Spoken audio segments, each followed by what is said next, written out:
seeds and grow tips. This is my tomato. Has some fruit on it right now.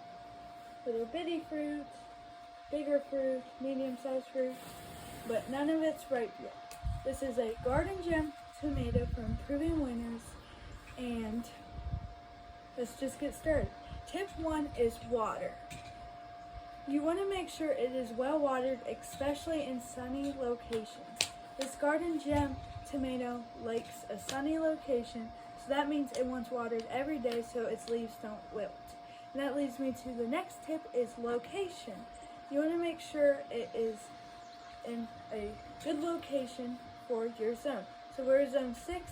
We can have it in full sun, but it will need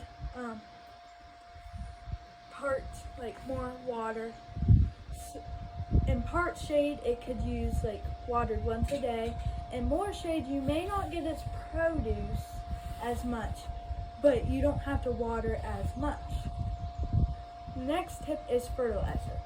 You don't want to use fertilizer when it is producing fruit, because that will make the fertilizer will go into the plant and not the fruit. So these little itty bitty fruit up here will stay that size, they won't ripen, and that's not good because then like bigger fruit, when you fertilize it, like say if I fertilize now, we have itty bitty fruit, bigger fruit, those will just stay the same, they'll never grow, they'll never ripen. So the next tip is overall care. So if you want it to be a container,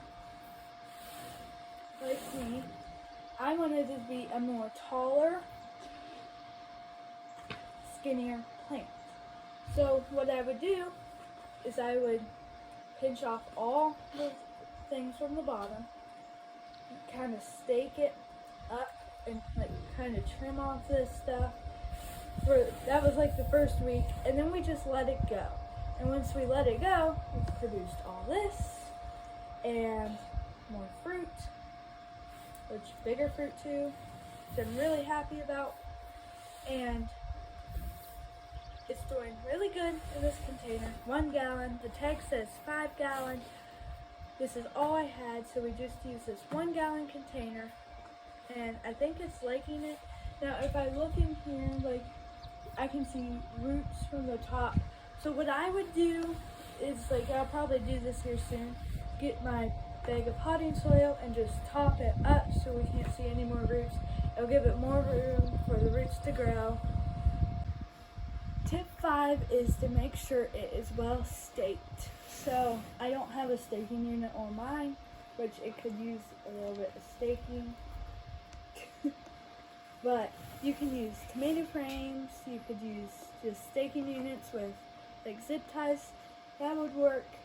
But it also is nice because then this growth we could straighten up and we can make it like in a skinnier location, which was the goal with this at first. We wanted it to put like make it not grow around the side. So we would just put a cage in here, trim it up, and we never got to that. So now it's just this big woolly mess, and I don't think we'll ever get a cage on it. But thank you guys so much for watching, and see you in the next video.